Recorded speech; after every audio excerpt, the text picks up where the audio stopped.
ನಮಸ್ಕಾರ. First tube ನ ಮತ್ತೊಂದು ವಿಡಿಯೋಗೆ ಸ್ವಾಗತ. ಮೈಸೂರು ದಸರಾ ಇದನ್ನ ನಾಡ ಹಬ್ಬವಾಗಿ ಆಚರಿಸಲಾಗುತ್ತೆ. ಮೈಸೂರು ದಸರಾ ಅಂದ್ರೆ ಜಂಬೂ ಸವಾರಿ, ಚಿನ್ನದ ಅಂಬಾರಿಯಲ್ಲಿ ತಾಯಿ ಚಾಮುಂಡೇಶ್ವರಿಯನ್ನ ಹೊತ್ತು ಆನೆಗಳು ರಾಜಗಾಂಭೀರ್ಯದಿಂದ ಹೆಜ್ಜೆ ಇಡ್ತಾ ಇದ್ರೆ ಅದನ್ನ ನೋಡೋದೇ ಕಣ್ಣಿಗೆ ಹಬ್ಬ. ಈವರೆಗೂ ಅದೆಷ್ಟು ಆನೆಗಳು ಅಂಬಾರಿಯನ್ನ ಹೊತ್ತು ಸಾಗಿವೆ. ಅಂದಿನ ಜಯಮಾರ್ತಾಂಡದಿಂದ ಹಿಡಿದು ಇಂದಿನ ಅಭಿಮನ್ಯುವರೆಗೆ 10 ಆನೆಗಳು ತಾಯಿ ಚಾಮುಂಡೇಶ್ವರಿಯನ್ನ ಬೆನ್ನ ಮೇಲೆ ಹೊತ್ತಿವೆ. ಆದರೆ ಈ ಆನೆಗಳ ಇತಿಹಾಸದಲ್ಲಿ ಸಂತೋಷದ ಕ್ಷಣಗಳಷ್ಟೇ ಅಲ್ಲ, ದುರಂತಗಳು ಕೂಡ ತುಂಬಿವೆ. ಮೈಸೂರು ಅಂಬಾರಿ ಹೊತ್ತ ಆನೆಗಳಲ್ಲಿ ಬಹುತೇಕ ಆನೆಗಳ ಅಂತ್ಯ ನಿಜಕ್ಕೂ ಘನಘೋರ. ಅನಾರೋಗ್ಯ, ಕರೆಂಟ್ ಶಾಕ್, ಕಾಡಾನೆ ದಾಳಿ, ಹೀಗೆ ಅಂಬಾರಿ ಹೊತ್ತ ಆನೆಗಳ ಸಾವು ಅಷ್ಟೊಂದು ಕ್ರೂರವಾಗಿ ಆಗಿದ್ಯಾಕೆ ಅಂತ ಅನ್ಸ್ಬಿಡುತ್ತೆ. ಹಾಗಾದ್ರೆ ಬನ್ನಿ, ದಸರಾ ಅಂಬಾರಿ ಹೊತ್ತಂತಹ ಆನೆಗಳು ಯಾವುವು, ಅವುಗಳ ಸಾವು ಹೇಗಾಯ್ತು, ಅವುಗಳು ಜೀವನದಲ್ಲಿ ಅನುಭವಿಸಿದ ನೋವುಗಳೆಷ್ಟು ಅನ್ನೋದನ್ನ ಈ ವಿಡಿಯೋದಲ್ಲಿ ನೋಡೋಣ. ಆದ್ರೆ ಅದಕ್ಕೂ ಮುನ್ನ ಇತ್ತೀಚಿನ ವರ್ಷಗಳಲ್ಲಿ ಬಲರಾಮ, ಅರ್ಜುನ, ಈಗ ಅಭಿಮನ್ಯು ಅಂಬಾರಿಯನ್ನ ಹೊತ್ತಿವೆ. ನಿಮಗೆ ಯಾವ ಆನೆ ಇಷ್ಟ ಅಂತ ಕಮೆಂಟ್ ಮಾಡಿ ಹಾಗೂ ವಿಡಿಯೋಗೆ ಲೈಕ್ ಕೊಡಿ. ಜೊತೆಗೆ ವಿಡಿಯೋವನ್ನ ನೋಡ್ತಾ ಇರುವಂತಹ ಸಾಕಷ್ಟು ಜನರು ನಮ್ಮ ಚಾನೆಲ್ ಅನ್ನ ಸಬ್ಸ್ಕ್ರೈಬ್ ಮಾಡ್ಕೊಂಡಿಲ್ಲ. ಪ್ಲೀಸ್ ಸಬ್ಸ್ಕ್ರೈಬ್ ಮಾಡಿಕೊಂಡು ಪಕ್ಕದಲ್ಲಿರುವಂತಹ ಬೆಲ್ ಐಕಾನ್ ಅನ್ನ ಪ್ರೆಸ್ ಮಾಡಿ. ಇದರಿಂದ ನಾವು ಹಾಕುವಂತಹ ವಿಡಿಯೋ ಮೊದಲಿಗೆ ನಿಮಗೆ ಸಿಗುತ್ತೆ. ಮೈಸೂರು ದಸರಾ ಅಂದ್ರೆ ನಾಡಹಬ್ಬ, ವಿಶ್ವ ಪ್ರಸಿದ್ಧ ಉತ್ಸವ. ಇದು 1610ರಿಂದಲೂ ಆಚರಣೆಯಲ್ಲಿದೆ. ಒಡೆಯರ್ ರಾಜವಂಶದ ಕಾಲದಿಂದಲೂ ಆನೆಗಳು ಅದರ ಅವಿಭಾಜ್ಯ ಅಂಗವಾಗಿವೆ.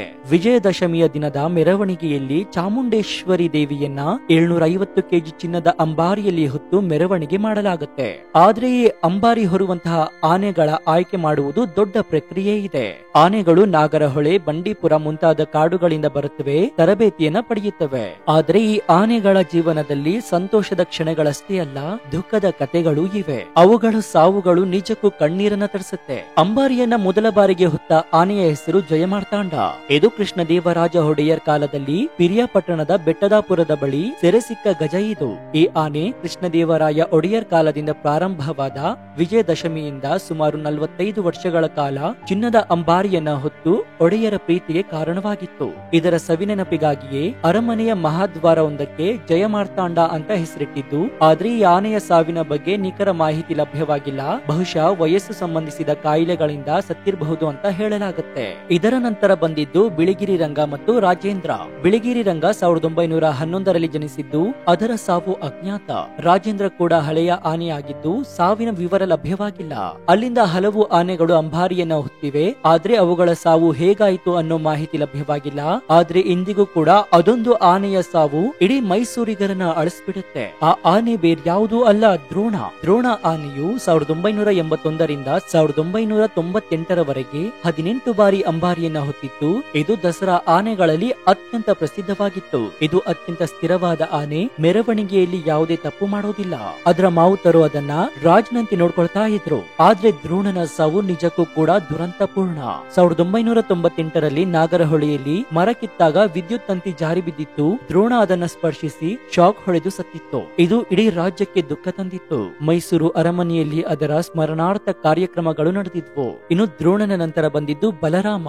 ಬಲರಾಮ 1999ರಿಂದ 2011ರವರೆಗೆ 13 ಬಾರಿ ಪರ್ಫೆಕ್ಟ್ ಆಗಿ ಅಂಬಾರಿಯನ್ನ ಹೊತ್ತಿತ್ತು. ಇದು ಶಾಂತ ಸ್ವಭಾವದ ಆನೆಯಾಗಿದ್ದು ಒಂದು ಕಣ್ಣು ಕಾಣದಿದ್ದರೂ ಕೂಡ ಶಿಸ್ತುಬದ್ಧವಾಗಿ ಕರ್ತವ್ಯವನ್ನ ನಿರ್ವಹಿಸಿತ್ತು. ಬಲರಾಮನ ಸಾವು 2023ರ ಮೇ 7ರಂದು ಆಯಿತು.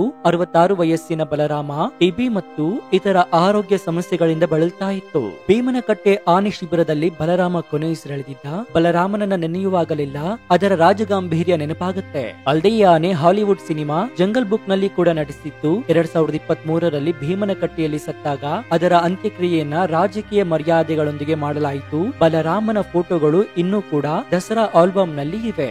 ಈ ಎಲ್ಲದಕ್ಕಿಂತ ಕರುಳು ಹಿಂಡುವುದು ಅಂದ್ರೆ ಅದು ಅರ್ಜುನನ ಅಂತ್ಯ. ಅರ್ಜುನ 2012ರಿಂದ 2019ರವರೆಗೆ 8 ಬಾರಿ ಅಂಬಾರಿಯನ್ನ ಹೊತ್ತಿತ್ತು.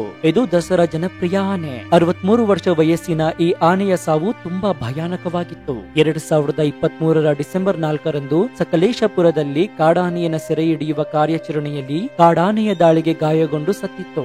ಅರ್ಜುನ 1996ರಲ್ಲಿ ಒಬ್ಬ ಮಾವುತನನ್ನ ಕೊಂದಿದ್ದರಿಂದ 16 ವರ್ಷಗಳ ಕಾಲ ದಸರಾದಿಂದ ದೂರವಿಟ್ಟಿದ್ರು. ನಂತರ ಮರಳಿ ಬಂದಿತ್ತು.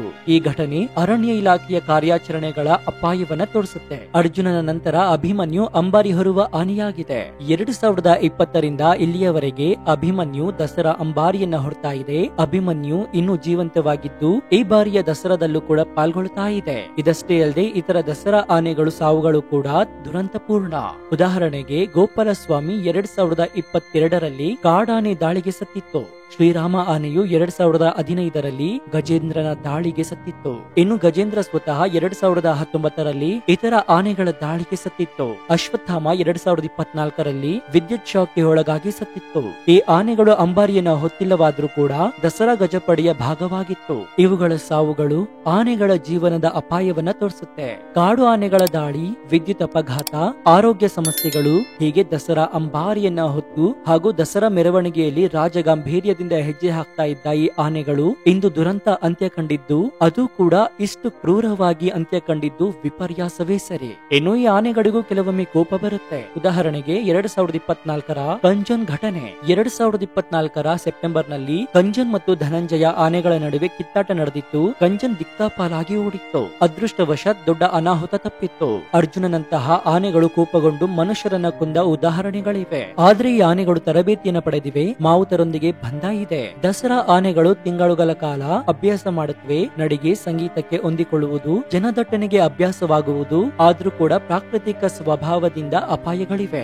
ಇನ್ನು ಈ ಆನೆಗಳು ದಸರಾಗೆ 2-3 ತಿಂಗಳ ಮುಂಚೆ ಬರುತ್ತವೆ. ಅರಮನೆಯಲ್ಲಿ ತರಬೇತಿ ನೀಡಲಾಗುತ್ತೆ. ನಡಿಗೆ, ಸಂಗೀತ, ಪಟಾಕಿ ಸದ್ದುಗಳನ್ನ ಅಭ್ಯಾಸ ಮಾಡಿಸಲಾಗುತ್ತೆ. ಆನೆಗಳ ಆಹಾರ ಅಕ್ಕಿ, ಬೆಲ್ಲ, ಹಣ್ಣುಗಳು. ಅವುಗಳ ಆರೋಗ್ಯಕ್ಕೆ ವೈದ್ಯರ ನಿಗಾ ಕೂಡ ವಹಿಸಿರ್ತಾರೆ. ದಸರಾ ಆನೆಗಳು ತಿಂಗಳುಗಳ ಕಾಲ ಅಭ್ಯಾಸ ಮಾಡುತ್ತವೆ. ನಡಿಗೆ, ಸಂಗೀತಕ್ಕೆ ಹೊಂದಿಕೊಳ್ಳುವುದು, ಜನದಟ್ಟಣೆಗೆ ಅಭ್ಯಾಸವಾಗುವುದು. ಆದ್ರೂ ಕೂಡ ಪ್ರಾಕೃತಿಕ ಸ್ವಭಾವದಿಂದ ಅಪಾಯಗಳಿವೆ. ಇನ್ನು ಈ ಆನೆಗಳು ದಸರಾಗೆ 2-3 ತಿಂಗಳ ಮುಂಚೆ ಬರುತ್ತವೆ. ಅರಮನೆಯಲ್ಲಿ ತರಬೇತಿ ನೀಡಲಾಗುತ್ತೆ. ನಡಿಗೆ, ಸಂಗೀತ, ಪಟಾಕಿ ಸದ್ದುಗಳನ್ನ ಅಭ್ಯಾಸ ಮಾಡಿಸಲಾಗುತ್ತೆ. ಆನೆಗಳ ಆಹಾರ ಅಕ್ಕಿ, ಬೆಲ್ಲ, ಹಣ್ಣುಗಳು. ಅವುಗಳ ಆರೋಗ್ಯಕ್ಕೆ ವೈದ್ಯರ ನಿಗಾ ಕೂಡ ವಹಿಸಿರ್ತಾರೆ. ಒಟ್ಟಾರೆ ಮೈಸೂರು ದಸರಾ ಆನೆಗಳು ನಮ್ಮ ಸಾಂಸ್ಕೃತಿಕ ಪರಂಪರೆಯ ಭಾಗ. ಅವುಗಳ ಸಾವುಗಳು ದುಃಖದ್ದು, ಆದ್ರೆ ಅವುಗಳ ಸೇವೆಯನ್ನ ಮರೆಯಲಾರೆವು. ನಾವು ಆನೆಗಳ ಸಂರಕ್ಷಣೆಗೆ ಕೊಡುಗೆ ನೀಡೋಣ. ಈ ವಿಡಿಯೋ ನಿಮ್ಗೆ ಇಷ್ಟವಾಗಿದ್ರೆ ಈ ವಿಡಿಯೋಗೆ ಲೈಕ್ ಕೊಡಿ ಹಾಗೂ ನಿಮ್ಗೆ ಏನ್ ಅನ್ಸುತ್ತೆ ಅಂತ ಕಮೆಂಟ್ ಮಾಡಿ. ಇನ್ನು ನಮ್ಮ ಚಾನೆಲ್ ನಲ್ಲಿ ಇಂತಹ ಅನೇಕ ಕುತೂಹಲಕಾರಿ ವಿಡಿಯೋಗಳು ಇವೆ, ಅವುಗಳನ್ನು ನೋಡಿ ಪ್ರೋತ್ಸಾಹಿಸಿ. ನೀವಿನ್ನೂ ನಮ್ಮ ಚಾನೆಲ್ ಅನ್ನ ಸಬ್ಸ್ಕ್ರೈಬ್ ಆಗಿಲ್ಲ ಅಂದ್ರೆ ಈ ಕೂಡಲೇ ಸಬ್ಸ್ಕ್ರೈಬ್ ಆಗಿ ಹಾಗೂ ಪಕ್ಕದಲ್ಲಿರುವಂತಹ ಬೆಲ್ ಐಕಾನ್ ಅನ್ನ ಪ್ರೆಸ್ ಮಾಡಿ. ಇದಾಗಿತ್ತು ಈ ಕ್ಷಣದ ವಿಶೇಷ. ನೋಡ್ತಾ ಇರಿ ಫಸ್ಟ್ ಟ್ಯೂಬ್ ಕನ್ನಡ. ಧನ್ಯವಾದ.